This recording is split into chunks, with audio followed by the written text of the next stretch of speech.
I've been covering these Second Amendment battles for decades now, and let me tell you, what we're seeing unfold in this suppressor case out of the Fifth Circuit has me shaking my head in disbelief.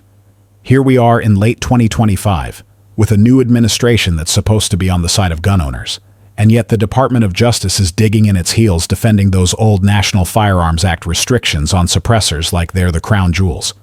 We're talking about a case that's gone through twists and turns, from the court saying suppressors aren't even protected arms, to withdrawing that opinion, to coming back with a ruling that says the National Firearms Act acts like a shall-issue permit, so it's just fine and dandy under the Supreme Court's Bruen decision.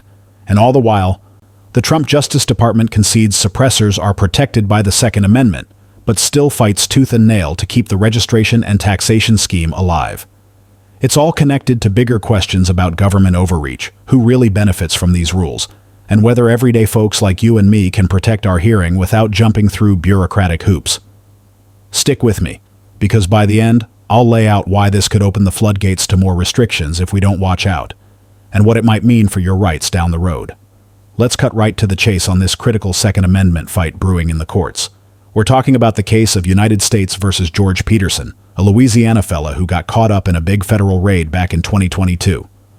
Law enforcement, including a heap of the ATF agents, stormed his home-based firearms business, and what really nailed him was finding a single unregistered suppressor, or what they called a solvent trap, tucked away in his bedroom safe.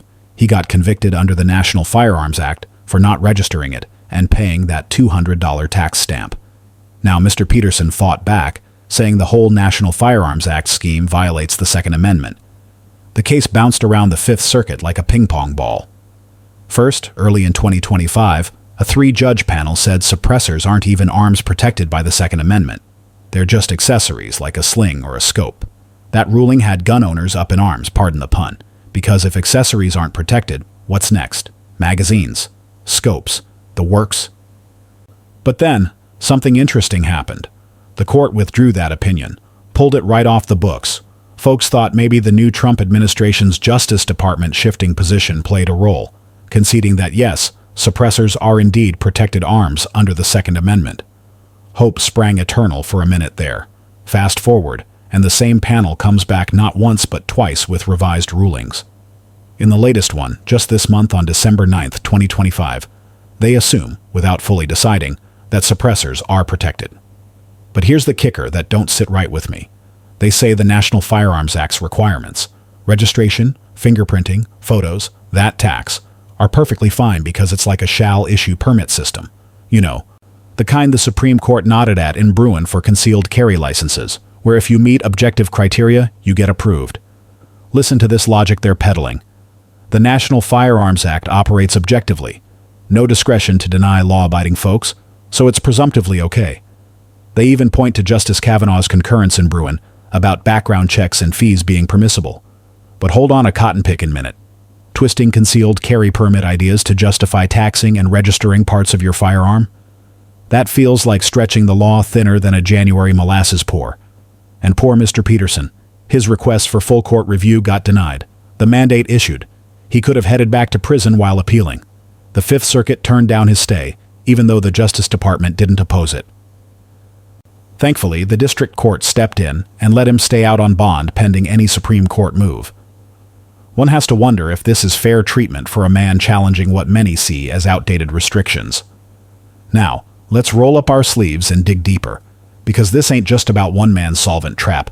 This goes to the heart of government overreach and hidden agendas that have plagued Second Amendment rights since the 1930s. Back when the National Firearms Act was passed in 1934, it was sold as a way to curb gangster violence, machine guns, sawed-off shotguns, and yes, suppressors, which Hollywood loved to call silencers to scare folks. But common sense tells us suppressors aren't making criminals whisper-quiet assassins. They're hearing protection, plain and simple. Hunters use them to save their ears. Folks at the range, too. They're rarely used in crimes. Studies show that over decades, hardly any murders involve them. Yet here we are, 90 years later, with the Fifth Circuit basically saying the National Firearms Act can treat suppressors like they need a permit just because it shall issue. They call it objective. Pay the tax, get fingerprinted, wait for approval, which these days is quick, they say, and you're good. But I've been around long enough to know that any tax or registration on a constitutional right smells fishy. It's like saying you need a permit and fee to vote or go to church. Makes sense for safety? No, sir, it don't. And the hypocrisy burns me up. The Trump Justice Department concedes suppressors are bearable arms, facilitating self-defense by reducing noise and recoil. Good on them for that shift from the old Biden-era arguments. But then, they turn around and defend the National Firearms Act anyway, saying it's no different from shall issue carry permits. Who benefits here? The bureaucrats at the ATF. That's who. Keeping their registry empire alive, tracking law-abiding citizens while criminals ignore it all. This ruling twists Bruen something fierce. Bruen said no more interest balancing, stick to text, history, and tradition. But the Fifth Circuit leans on dicta, side comments, from Bruen about permits being okay if objective. It's like taking a footnote and building a barn on it. If this stands, it opens the door wide. States or feds could slap shall issue permits on any gun, any part with taxes and registration, claiming it's just like concealed carry. Remember, the National Firearms Act started as a tax scheme, upheld back then because it brought in revenue. But with challenges mounting, and even some talk of removing taxes on certain items, the Justice Department clings to registration alone. Follow the money, folks, or in this case, the power. Registration leads to tracking. Tracking can lead to confiscation, as history shows in other countries and even here in spots. This case reminds me of when governments move slower than molasses in January to give back rights. Mr. Peterson's just one guy, but his fight exposes how even conservative courts can bend over backward to uphold old laws. It really makes you ask, is the National Firearms Act a relic that needs burying, or are these judges onto something? All right, let's look ahead, because this suppressor saga ain't over, and the stakes are higher than a Texas oil derrick. Mr. Peterson's team is eyeing Supreme Court review. A petition for certiorari could drop any day now. The big question, will the Supreme Court take it? They've got a strong bench for Second Amendment cases post-Bruen, but they pick carefully. If they do, this could force a reckoning on the National Firearms Act itself, not just suppressors, but short-barreled rifles, machine guns, the whole kit and caboodle. But here's the warning that keeps me up. If this Fifth Circuit ruling stands unchallenged or gets upheld higher, it sets a dangerous precedent. Any restriction, taxes, waiting periods, registration, could hide behind shall issue labeling. Imagine states requiring permits for semi-auto rifles, saying it's objective, just like carry permits. Politicians flip-flopping more than fish on a dock would love that loophole. And the Trump Justice Department's stance, defending the National Firearms Act while conceding protection. It's like giving with one hand and taking with the other. Maybe they're keeping the case alive for a Supreme Court win, or maybe bureaucracy's dug in deep.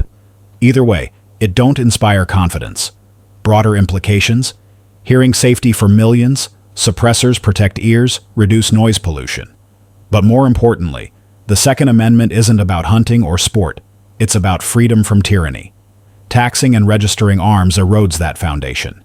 My verdict, straight up, this Fifth Circuit decision is a darn shame, twisting Bruen to prop up 1934-era controls. The Supreme Court needs to step in. Clarify that shall issue for carry don't mean shall issue for owning arms in your home. Suppressors are arms, full stop. No tax, no registry needed. Anything less pulls the wool over our eyes again. The system's got its flaws, deep ones, but we're here to shine a light on them, hold feet to the fire, whether it's judges, bureaucrats, or even our own side. The Supreme Court needs to take this up and finally put the National Firearms Act restrictions on suppressors out to pasture.